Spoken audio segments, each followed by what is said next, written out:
Ahora con mucha alegría estamos recibiendo a nuestro querido amigo, el psicólogo, escritor, caricaturista, humorista, columnista de este programa.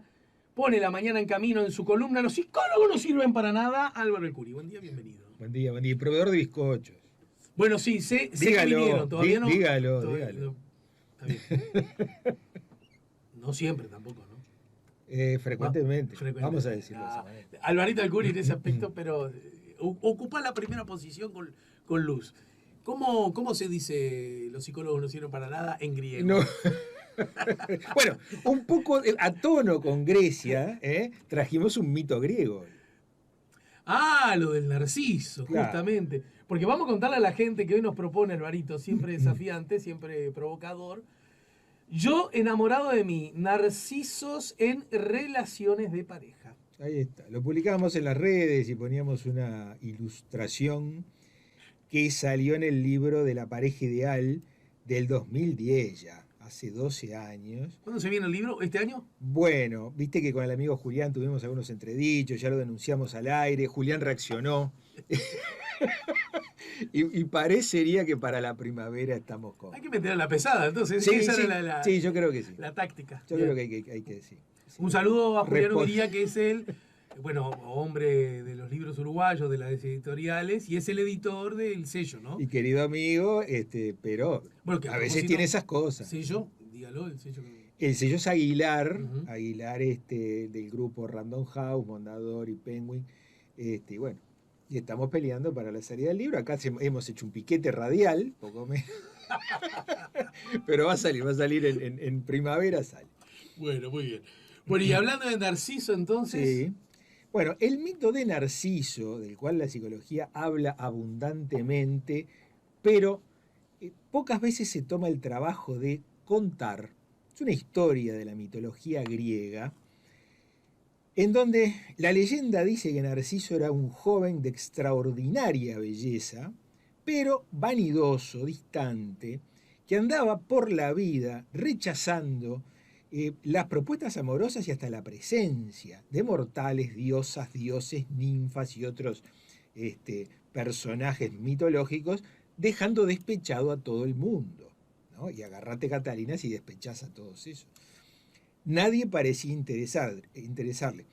Su mamá, la ninfa Liríope, atención al nombre, Liríope de Tespia, preocupada como toda madre por la vida amorosa del hijo, te podrás imaginar, consultó un vidente, que era lo más parecido a un psicólogo que había en la época, que se llamaba Tiresias, quien pronosticó vivirá una larga vida mientras no se conozca a sí mismo, que es lo contrario de lo que decimos los psicólogos. Un día Narciso. El tipo le decía, mire, lo mejor que le Al puede revés. pasar es que no se conozca a sí Es mismo. brutal. Doña. Es brutal. Me Yo te digo encanta. que es maravilloso. El vidente es una cosa fenomenal. Bueno, un día, pese a la advertencia del vidente, que siempre son no escuchados, Narciso, que sintió sed, intenta beber en un estanque y queda ahí fascinado, sorprendido por una imagen reflejada en el agua, quieta del estanque, que era él, ¿no? Y no se atrevió a moverse, por miedo a dañar aquella imagen, e incapaz de dejar de mirarla, permaneció allí día y noche, sin comer, ni dormir, ni distraerse, ni un minuto, hasta que se murió. ¿No? Eso dice la leyenda. La profecía se cumplía, como suele pasar en las mitologías. Entonces, aquello de vivir una larga vida, bueno, no vivió. Cuando se vio, ahí quedó petrificado al lado del estanque, quieto, enamorado de su propia imagen. Y es el comienzo de la leyenda que mucho tiempo después la psicología utilizaría para describir determinados tipos de trastornos de personalidad y también una etapa del desarrollo infantil al cual desde algunas teorías remiten estos trastornos. Recordemos que la flor del narciso, de hermoso aspecto y fruto estéril y feo olor, creció en el lugar donde Narciso se fascinó consigo mismo y nos recuerda su historia, aunque la psicología pocas veces cuenta la historia de Narciso. Y a mí me parece interesante recordarla para que después se entienda Ujú. de lo que hablamos cuando hablamos de narcisos. Pero la propuesta de hoy es el narciso en pareja. Claro. Y si nos atenemos a la leyenda, bueno, prácticamente no es posible esto, porque Narciso poca atención le presta a otro. Sin embargo, desde el consultorio de los psicólogos que no servimos para nada, y mucho menos si hacemos lo que hacía Tiresías. Que no se conozca, que no se No se conozca. conozca. Bueno, nosotros que tratábamos de que sí, de que la gente se conozca, en fin. Vemos mucho narcisismo en la vuelta, muchas estructuras narcisistas o rasgos de la personalidad narcisista. No necesariamente el hecho de que haya algún rasgo narcisista quiere decir que haya una patología instalada.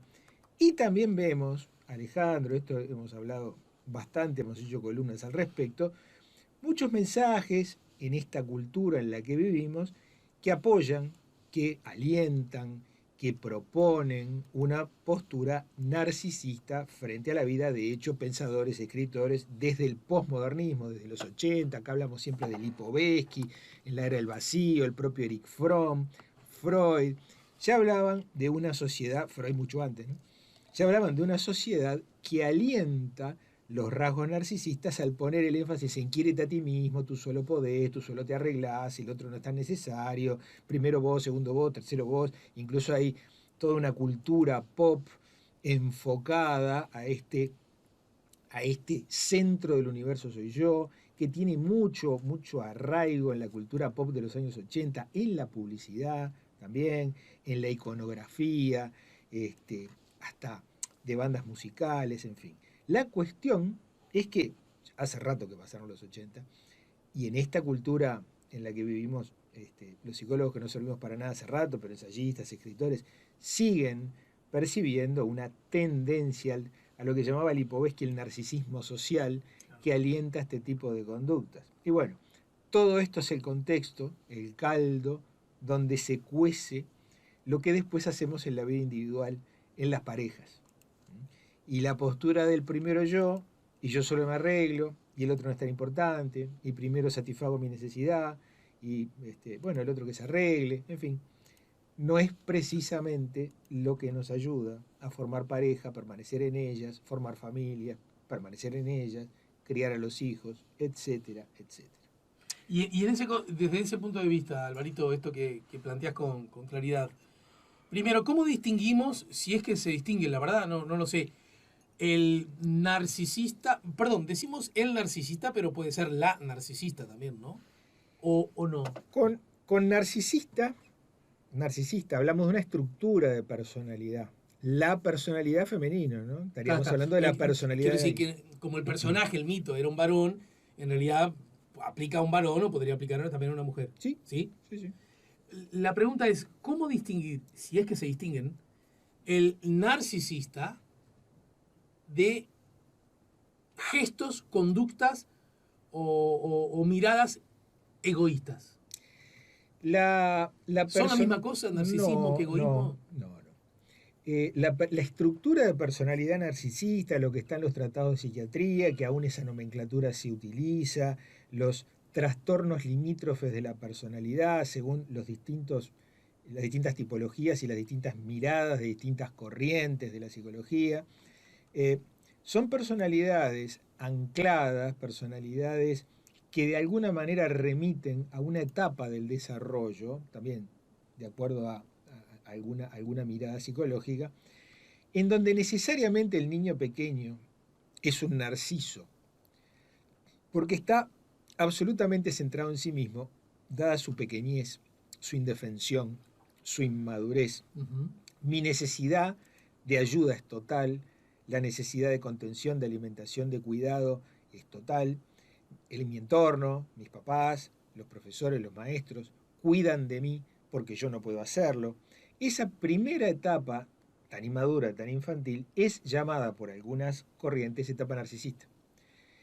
Vamos saliendo de a poco, mientras maduramos, de ese narcisismo primario, de ese narcisismo necesario, del niño pequeño que solamente puede estar enfocado en sí mismo, porque le da tanto trabajo todo que solamente puede ver qué le pasa y a duras penas comunicarse, llorar, patalear, caminar, gatear, hacer algunos gestos. Y hay que atenderlo en todo, que ese niño, desde la nomenclatura psicológica, lo vemos como un pequeño narciso. Entonces, al primer berrinche, al primer pataleo, allí hay alguien, un adulto que sale a atenderlo y podríamos decir que es un narcisismo sano, un narcisismo necesario, una etapa del desarrollo. Pero, esta etapa del desarrollo se supera.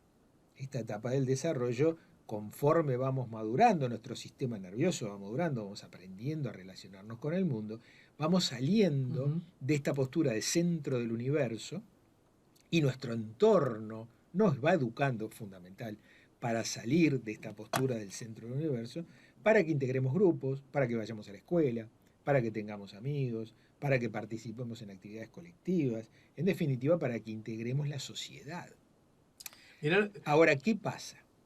El narcisista no termina, desde esta mirada, no termina de salir de aquello de yo soy el centro del universo y de alguna manera ese narcisista es un inmaduro. No terminó de adquirir algunas habilidades que lo colocan en otro lugar. Entonces siempre vuelve a ese centro del universo. A lo mejor se parece o está vinculado a esta pregunta. ¿El narcisista sabe que lo es? Generalmente el narcisista estructural, la estructura de personalidad, no aquellas personas con rasgos narcisistas que ya serían algunos aspectos narcisistas, pero el narcisista estructural tiene muy poca autopercepción, tiene muy poco awareness, darse cuenta, verse a sí mismo, ¿no? Autocrítica, no ve estas cosas. Generalmente tomamos contactos con los grandes narcisistas, con los grandes trastornos de personalidad, a través de su entorno, a través de parejas, a través de damnificados, a través de víctimas de su personalidad completamente o muy centrada en sí mismos. Ellos no aceptan ayuda porque no la necesitan. Hay distintos tipos de narcisismo. Eso me parece interesante. No piden ayuda, no necesitan ayuda, yo no necesito, yo solo, el buey solo bien se lame, ¿no?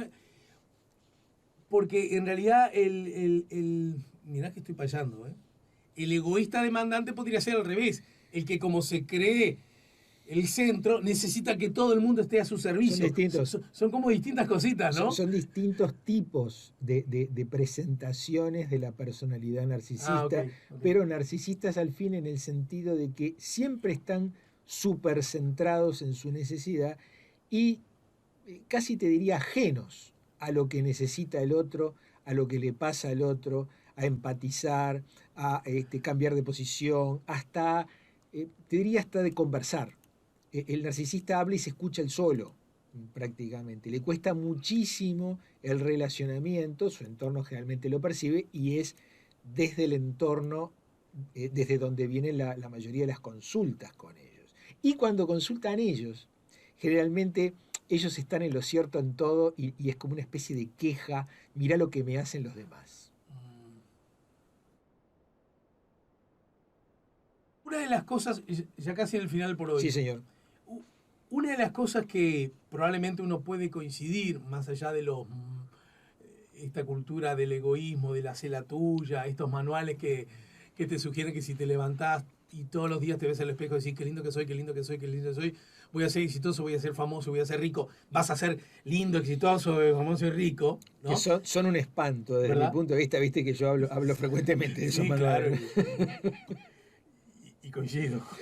Son una cosa Pero en todo caso, aún admitiendo eso, es verdad que las personas que no logran tener capacidad de valorarse, de quererse, de respetarse, están con pocas condiciones de querer respetar y valorar a los demás, ¿no? Que se dice mucho eso.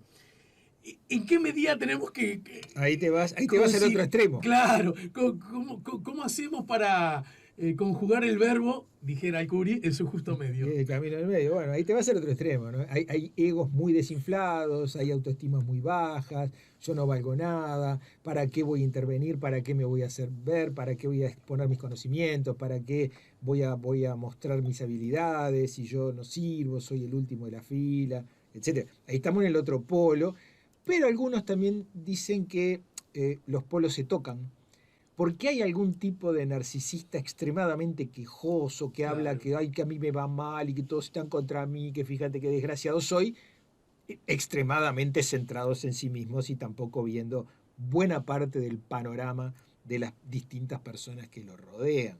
Podríamos decir que en el medio de la desvalorización excesiva o la autovaloración excesiva está justamente una autovaloración adecuada, porque hay alguien supremo que me ubica todo el tiempo. Y ese alguien supremo que me ubica, siguiendo a Martin Buber, es el otro. Por aquello de no hay yo sin tú.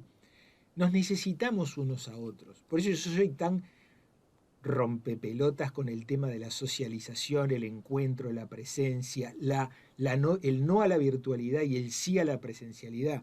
Porque el otro, en vivo y en directo, no se ubica, ni tan grande ni tan chico, ni sos tan fenómeno, ni sos el último orejón del tarro. Aprender a vincularnos es una parte central de nuestro proceso de desarrollo. Podríamos decir que el pequeño narciso deja de serlo porque aprende a vincularse, a estar en el mundo con otros.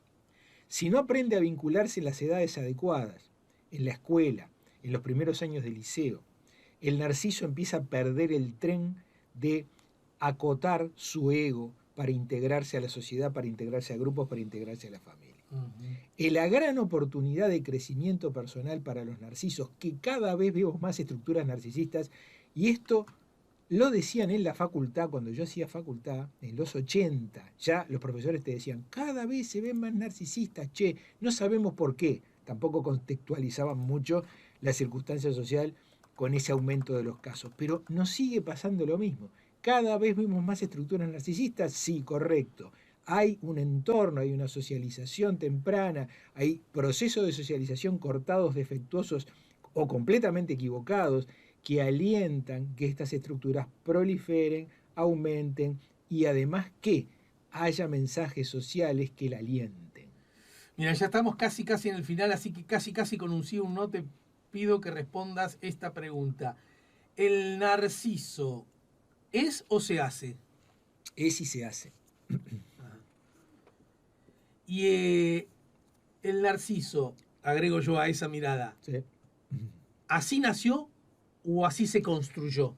Todos nacemos necesariamente narcisos dada nuestra pequeñez, indefensión, invalidez, imposibilidad de relacionarnos de una manera simétrica por lo chiquitos e inmaduros que somos. Pero de ahí salimos, socialización, procesos de aprendizaje, cuidado de los padres, educación adecuada. Salimos de allí. Pero si todo eso anda mal, no terminamos de salir de allí, y esa es la génesis de estas personalidades narcisistas, que hay distintos tipos, con distintos grados de gravedad, pero que cada vez vemos más.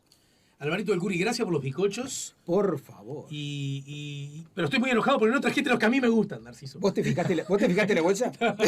Anda a mirar. Estaba jugando. Bueno, al gordito le gustan todos. Pero con especial énfasis en los salados. Bueno, muchas gracias. Bien, coincidimos. Hoy, orden de ranking de estaciones del año, a propósito que hoy arrancó el Ya lo hablamos y lo discutimos. Sí. Otoño primero. Primero otoño. Terminó la historia. Después verano. Segundo verano, tercero, primavera o invierno. Me son indiferentes. Bien. Porque son estaciones en donde no la paso bien, no me gusta el frío y tampoco me gusta el frío, calor, ese de que el que raja el cristal, ¿viste? Sí. De la primavera, ese no me gusta. Gracias, Alvarito del Curi, que en su columna Los psicólogos no sirven para nada nos acaba de ayudar a poner la mañana en camino. Nos vamos a la pausa